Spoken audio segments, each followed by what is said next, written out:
इस तरीके से क्या है ना, गलकी जो है अभी से फलते फलते बिल्कुल बहुत दिनों तक ये फलेगी। बस इसमें खाद क्या डालनी है आपको, एक किचन वेस्ट का खाद डालिए और दूसरा जो है आप इसमें गोबर की खाद डालते चले जाइए। जैसे आप देख रहे हैं ना कि मैंने इस वक्त इतने फूलों को तोड़ा है। हमारे यहाँ इन फूलों को खाने में इस्तेमाल किया जाता है। नमस्कार दोस्तों, स्वागत है आपका हमारे इस यूट्यूब चैनल में। दोस्तों, जैसे आप देख रहे हैं ना, ये पौधा इंसुलिन प्लांट है और ये देखिए इसमें कलियां आ गई है। आपको एक चीज़ बताना चाहूँगी, ये 3-4 साल पुराना पौधा था, लेकिन इसमें कलियां नहीं आ रही थी, ये बार बार सूख रहा था। मैंने क्या किया था, इसे एक छोटी सी, ये देखिए बाल्टी इस तरीके की, एक बकेट दे दिया था और बकेट देने के बाद इस पौधे ने मुझे इस तरह के फूल देने शुरू कर दिया। हालांकि इस पौधे के बारे में मुझे बहुत ज़्यादा जानकारी नहीं है, बहुत कम जानकारी है। अगर आप लोगों को इसके बारे में बहुत ज़्यादा जानकारी हो तो मुझे ज़रूर बताइएगा। लेकिन जैसे आपको एक चीज़ बताना चाहूँगी, आज की जो मेरी हार्वेस्टिंग है ना, वो बहुत ही सुंदर और बहुत ही अच्छी हार्वेस्टिंग है।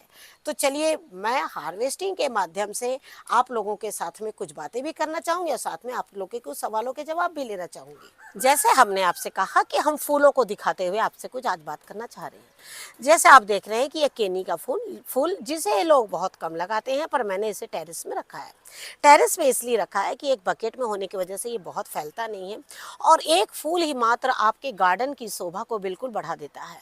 इन्हें देखकर कलर तरह तरह की बटरफ्लाइज आती हैं।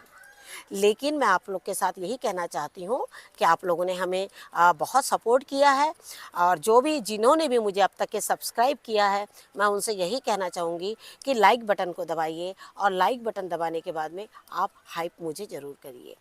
हाइप करने से ही आप जो है, मेरे वीडियोस जो हैं वो आप तक ज़्यादा से ज़्यादा पहुँचेंगे, जिससे कि ये वीडियो जितना रन करेगा आप उतने ही लोगों तक मेरे वीडियोस पहुँचेंगे और आप भी इसका आनंद जो है वो बिल्कुल उठाएंगे। सिर्फ फूल लगाना सिर्फ हमारे लिए ही नहीं होता कि हमें सुंदर लग रहे हैं।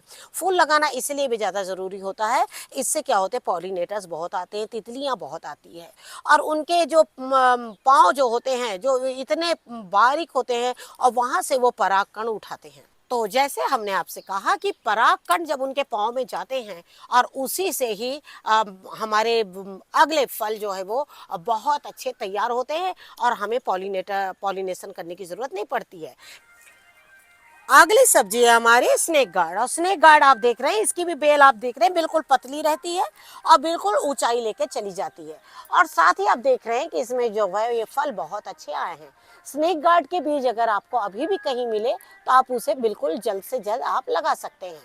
इससे क्या होगा, स्नेक गार्ड जो है ना, स्नेक गार्ड का ऐसा है कि वो जरूरी नहीं है कि आपको अभी लगाएंगे तो फल नहीं देगा। ये मौसम के ऊपर डिपेंड करता है। ये बहुत तेज ठंड में और बहुत तेज गर्मी दोनों में नहीं होते। एक बीच का मौसम जो होता है ना, 30 से 35 डिग्री का जब टेम्परेचर होता है, मतलब 20 डिग्री से 30-35 डिग्री का जब टेम्परेचर होता है ना, उसमें भी ये बहुत अच्छे फल जाते हैं।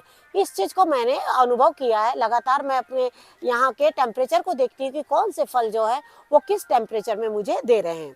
तो मैंने स्नेक गार्ड को देखा है, जब 40 डिग्री चला जाता है गर्मी के दिनों में, तो ये फल देना बंद कर देता है और साथ में जब ठंड में बहुत ज़्यादा टेम्परेचर डाउन हो जाता है, उस वक्त भी जो है ये फल जो देना बंद कर देता है। तो आपको क्या करना है, इन दिनों स्नेक गार्ड बिल्कुल आप लगा सकते हैं। और ये सारी सब्जियां ना आपके गार्डन में ना जगह नहीं लेती है। आपको मैं सिर्फ यही बोलना चाह रही हूँ, जिनके पास भी कम स्पेस है ना, तो जिनकी डालें बहुत ज़्यादा कमज़ोर रहती हैं, आप इनको लगाने से आपको क्या फ़ायदा है जानते हैं? ये फ़ायदा है कि आप दूसरे इसके कंटेनर में ना दूसरी सब्जी को भी बिल्कुल लगा सकते हैं। जैसे मैंने क्या किया है, ये देखिए इसकी जगह बहुत कम है, इसकी डालें बहुत कमज़ोर है। ये देखिए जगह जगह पर मैंने मूली डाल दिया है, ये देखिए इस तरीके से। और आप भी क्या कर सकते हैं इसी तरह से, ये देखिए कुछ मूली डाल दिया है और ये देखिए कुछ लोबिया के देखिए पौधे मैंने इसमें डाल दिए हैं। लोबिया के ऊपर में भी आपको ये बोलना चाहूँगी, इन दिनों भी अगर आप लोबिया लगाएंगे ना, तो लोबिया आपकी नवंबर तक आपको फल जो है वो बहुत अच्छे दे देगी। कई लोबिया जो ऐसी होती ना, अक्टूबर नवंबर के महीनों में बहुत अच्छी देती। देखिए मैंने भी अभी सीड्स लगाए हैं। कई बार हम आप लोग को वीडियो शेयर कर देते हैं कि आप इन चीज़ों को लगाइए, लेकिन अगर हमारे उसमें कुछ पौधे खराब हो जाते हैं तो हम उनका रोपण फिर से कर देते हैं। आप लोग को यही कहना चाहूँगी कि अगर आपने लोबिया के बीज इसके पहले लगाए हैं या नहीं लगाए ना, तो आप अभी भी बिल्कुल लगा दीजिए। अभी लगाने की वजह यह है कि जो इसमें उमस से वो लोबिया बहुत आसानी से निकलती है। लोबिया को बहुत तेज ठंड नहीं चाहिए, लेकिन उमस में ये बहुत अच्छी निकलती है। तो अभी आप क्या करिए, लोबिया के बीज लगा दीजिए। जो इस तरह के कंटेनर्स हैं जिनमें कम बेल हो रही है, देखिए पतली बेल है जिसमें, अब इसकी जड़ों में आपको क्या करना है, समय समय पर हमने आपको तरीका बताया है ना कि किस तरीके से मिट्टी को बिल्कुल भरते चले जाना है। आप देखिएगा जब ये मूली और थोड़ी बड़ी हो जाएगी और थोड़ा मौसम में गर्मी आ जाएगी, क्योंकि इस वक्त तो आप सभी जानते हैं कि बारिश से ना मिट्टी सब गीली हो जा रही है, तो थोड़ी मिट्टी में भुरभुरापन आ जाएगा। तो जैसे ही मूली बढ़ेगी, मैं धीरे धीरे करके इसमें और भी 2 इंच मिट्टी जो है वो डालूंगी। और लोबिया के भी पौधे तब तक थोड़े से बड़े हो जाएंगे ना, और उस वक्त जब 2 इंच मिट्टी डालूंगी तो उसका बेनिफिट मूली को भी होगा, इन्हें भी होगा, और साथ में इस पौधे की तो बल्ले बल्ले हो जाएगी, क्योंकि वो तो मानो इसी के लिए बिल्कुल बैठा हुआ है। ठीक है ना।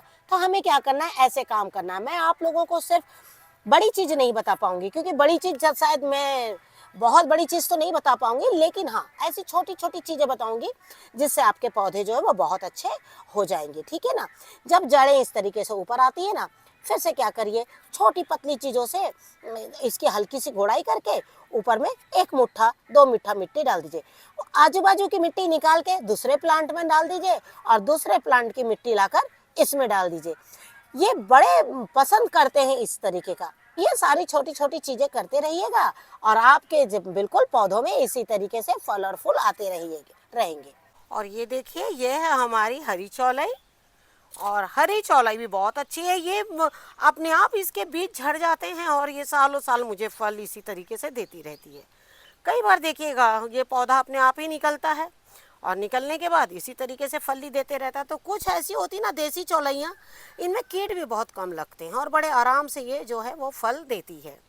इसी तरीके से हमने और भी फलियाँ लगा रखी है, और लेकिन इस फली की खासियत क्या है, इसमें बीज बहुत अच्छे होते हैं। और ये देखिए इतनी फलियाँ निकल गई। इस बार सारे पौधों को मैंने ज़्यादातर सब ऊंचाइयों पे दे दिया है, क्योंकि कई बार ऐसे होता है ना कि बहुत नीचे नीचे पौधे रहने से मुश्किल होता है। लेकिन ये देखिए सब में बीज जो है वो इसी तरीके से बिल्कुल भरे हुए। और साथ ही अब अगली फली है मेरी लाल वाली, लाल लोबिया। ये तो बीज जैसे मैंने आप लोग को बताया कि मैंने कहीं से मंगवा के लगाया, लेकिन अगर आपको भी मिलती है ना तो इसे लगा लीजिए। ये 8-10 फली ही इतनी हो जाती है कि हमारे और आपके ना बहुत अच्छे से सब्जी जो है वो बन जाती है। कभी भी ऑर्गेनिक पद्धति से ये ना सोचें कि बहुत ज़्यादा मात्रा में हमें सब्जी मिले। हमने अपने लिए गार्डनिंग किया है, और हम चाहते हैं कि हमारा शौक भी पूरा हो, और साथ में हमारी जो नीड्स है वो भी पूरी हो जाए, है ना। तो ये क्या होता है, इस तरीके से कभी ये ना सोचना है कि भाई जब तक ये एक टोकरी फली ना निकले तब तक कुछ नहीं होगा। नहीं, हमारे टेरेस में 5-6 किस्म की सब्जियां होती है। प्रतिदिन अगर हम हार्वेस्टिंग करेंगे उनकी, तो 2 सब्जियां तो डेली निकल ही जाती है, कम से कम 2 सब्जी तो निकल ही जाती है। और साग तो बिल्कुल ऑप्शनल होता है, वो तो हमेशा ही रहती है हमारे टेरेस पर। लेकिन लोबिया के बारे में आपको बताना चाहूँगी, जो भी बीज लगाना चाहते हैं अभी भी बीजों को लगा ले। जैसे आप देख रहे हैं ये पौधा अभी हरा तो दिख रहा है, लेकिन इनमें फलियाँ जो है कुछ बड़ी और कुछ छोटी आ रही है। कुछ पौधों ने साथ छोड़ दिया है, वो छोटे छोटे फलियाँ दे रहे हैं, लेकिन मैं उनको भी बिल्कुल सब्जी के लिए इस्तेमाल कर रही हूँ। जैसे आप देख रहे हैं बिल्कुल छोटी छोटी जड़ों में लगी रहती है, वो मैं सारी निकाल लेती हूँ। और ये देखिए इस तरीके से लाल लोबिया। और ये देखिए ये वाली जो लोबिया है ना, ये बहुत डार्क ग्रीन भी नहीं है, बिल्कुल सफ़ेद भी नहीं है, बीच का एक कलर है हल्का सा। लेकिन आप देख रहे हैं ना इसकी भी जड़ें कैसे सूख गई हैं। हालांकि मैंने छोटे छोटे कंटेनर्स में लगाए थे, कुछ फिश कंटेनर में लगाए थे, और कुछ मैंने 9x24 के कंटेनर में लगाए थे। तो इनका पानी बहुत जल्दी सूख जाता है, और कुछ तो पौधे देखिए इस तरह ख़राब हो गए, लेकिन फल जो देखिए इस तरह जड़ों में दे रहे हैं। लेकिन मैंने कुछ पौधे इसमें से निकाल भी दिए हैं, लेकिन नए पौधे भी देखे इस तरीके से मैंने लगा दिए, क्योंकि मुझे पता था अगले जैसे ही बारिश ख़त्म होगी ये लोबिया हमारा साथ जो है थोड़ा छोड़ देगी। कोई भी चीज़ लगातार पानी में रहना और उसके बाद अचानक ही बारिश का जाना, उसके बाद कुछ पौधे जो हैं वो अपने आप ख़त्म होना शुरू हो जाते हैं।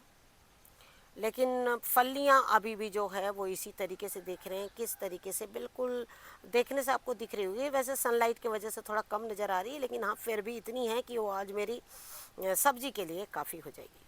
और अब आपको क्या करना है, देखिए लोबिया कभी भी मिट्टी में एक मॉइस्चर मांगती है। जैसे हमने आपसे कहा था आज की मेरी हार्वेस्टिंग इंटरेस्टिंग होगी। हार्वेस्टिंग इंटरेस्टिंग का मतलब जानते हैं क्या है? हार्वेस्टिंग इंटरेस्टिंग का मतलब सिर्फ और सिर्फ ये था कि एक ऐसा पौधा जिसको हमको और आपको बहुत लगाव है लोबिया के पौधे से, और जो लोग लोबिया लगा लिए हैं या जिनके पौधे छोटे छोटे हैं वो इनमें क्या खाद डालें। लास्ट ईयर हमने इसमें डाला था खाद, उसके बदौलत हमारी बहुत लोबिया हुई थी, लेकिन इस साल हमने जो है थोड़ा खाद नहीं डाल पाए क्योंकि कुछ पौधे मेरे पास ऑलरेडी ख़त्म हो गए थे खाद के लिए। और जैसे कि आपको मैं एक चीज़ ये भी बताना चाहूँगी कि लोबिया के पौधे में आप 2 से 3 किस्म की खाद जो है वो बहुत ज़्यादा ज़रूरी होती है उसकी जड़ों में डालना। जब आप उसकी जड़ों में इस तरह से काम करेंगे ना तो देखिए लोबिया के छोटे छोटे पौधों में ही काम करना। देखिए कुछ बीज भी हमने इसमें लगा लिए हैं और ये सारे पौधे 20 दिन के हो गए और नए बीज इस तरीके से इसमें लगे हुए हैं। और देखिए मैंने आपसे क्या कहा, कम से कम पौधे को 20 दिन का होने दीजिए, उसके बाद ही एक बड़े कंटेनर में लगाइए तो उसका ग्रोथ बहुत अच्छा होगा। लेकिन अब हम आपको बताते हैं कि लोबिया की जड़ों में आपको क्या काम करना है। जब आपका पौधा कम से कम 1 महीने का हो जाए, जैसे 20 दिन के 15-20 दिन के बाद ही मैं इसे मिट्टी में डालती हूँ। मैं कोई भी सीड्स डायरेक्ट कंटेनर में बहुत कम ही डालती हूँ। तो अब मैं जैसे मैंने आपसे कहा इसमें खाद हम आपको बताते हैं, वो 3 खादें। पहला है एलोवेरा। अब एलोवेरा अगर आपके पास में है तो उसके ताज़े पत्ते तोड़िए और ताज़े पत्ते तोड़ के उसके इस तरीके से कर लीजिए जिससे कि क्या है ना, थोड़ा लोबिया में जल्दी असर करे। तो ये जो इसका जो पल्प रहेगा ना, आप क्या करेंगे इसके पल्प को एकदम मिट्टी में ऐसे दबाएंगे कि वो तुरंत उसमें मिट्टी के अंदर, देखिए एलोवेरा आप हम सभी जानते हैं जेल रहता है, वो कितना चिपचिपाहट सी रहती है उसमें, और वो मिट्टी में इतनी ज़बरदस्त खाद बनाता है कि मत पूछिए। और और लोबिया को इसी तरीके की मिट्टी चाहिए जिसमें हमेशा एक गीलापन बना रहे। और मैं क्या करती हूँ, ज़्यादातर इस तरीके से एलोवेरा डालती हूँ। जो छोटे छोटे पौधे हैं आप उसमें बिल्कुल इस तरह, अगर लेकिन हाँ एक चीज़ और ये भी है, मेरे पास तो पत्ते थे तो मैंने पत्ते डाल दिए। अगर आपके पास ज़्यादा पत्ते हैं तो आपको क्या करना है, एलोवेरा का ना थोड़ा जूस बना के रख लेना है। लास्ट ईयर हमने वीडियो शेयर किया था इसके ऊपर में, लेकिन क्या होता है ना कि बनाने के बाद में हम उसे डाल देते हैं, फिर आप उसका अपडेट मांगिएगा तो देखिए इतना बड़ा गार्डन है, काम खुद ही करना है तो कहीं ना कहीं चूक भी जाते हैं हम। इतना मुश्किल होता है हर चीज़ को करना, इसलिए जैसे हम अपने वीडियो में जैसे बता रहे हैं आपको, कम से कम इस तरीके से आप काम जो करिए। अगली चीज़ जैसे मैंने कहा था कि आप एलोवेरा का पल्प भी बना लीजिए। पल्प को क्या करिए, कम से कम आधा किलो एलोवेरा को अच्छे से ग्राइंड कर लीजिए मिक्सर में, किसी भी चीज़ में।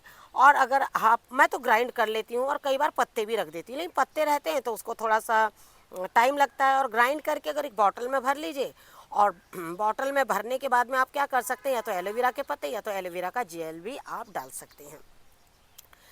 एलोवेरा का जेल बनाने का हमें क्या फ़ायदा है, क्योंकि एलोवेरा के पत्ते हम एक साथ पूरे के पूरे तोड़ लेते हैं, जेल बना के बॉटल में रख देते हैं और 1 महीना 2 महीने तक के उसे डालते रहते हैं। ये देखिए इस तरीके से, तब तक कि क्या होता है एलोवेरा में फिर से नए पत्ते आ जाते हैं। अब हम 1-1 2-2 पत्ते तोड़ तोड़ के डालते जाएंगे तो 1-1 2-2 पत्ते ही निकलेंगे ना। तो इस तरीके से क्या करना है, जेल बनाना है फर्स्ट क्लास। मैंने आधा केजी ये जो पत्ते होंगे उसका किया था और एक बॉटल पूरा बना के रखा था, अब बस उसमें इतना बचा है। तो आपको क्या करना है, इस तरीके से आप एलोवेरा का जेल भी इसमें डाल सकते हैं। वो अपने आप लिक्विड जैसे हो जाता है, क्योंकि मैंने थोड़ा पानी डालकर ही इसे पीसा था। और आपको एक बता दी हूँ, कई बार फंगस हो जाते हैं, उससे के लिए आपको टेंशन नहीं लेना है, क्योंकि कभी भी हमने उसमें ऐसा कोई पेस्टिसाइड तो डाला नहीं है, हमने उसमें ऐसा कुछ तो डाला नहीं है कि वो बहुत अच्छा रहेगा, है ना।